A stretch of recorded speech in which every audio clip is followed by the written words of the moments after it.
I think the coronavirus has given us a good kind of illustration of how the time can often conform us, right? We think of our options during this time, and we feel limited or we feel constrained in various ways. And so if you're not going to be conformed to this world, you have to think differently about the tensions that are present. God has something specific for you to do in line with who you are, who He made you to be, your personality, your gifts.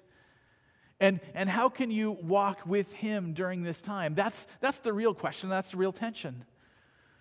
And that's going to be different for different ones of us, but that's what God is about, is transforming us. If you have your mind transformed, what you're thinking is that the best thing that I can do is prove that God's will is good. And how do I prove it? By accepting it, by finding out what it is and then doing it and seeing how good it really is.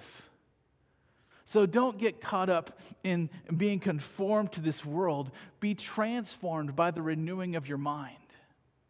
As you realize the tensions that I'm under should not drive me to figure out how I can express myself or get what I think is important, but it drives me back to saying, what does God want for me? How do I live as a child of God during this time? How do I live as one who is trusting in Him and walking with Him and seeking to do what is good in His eyes?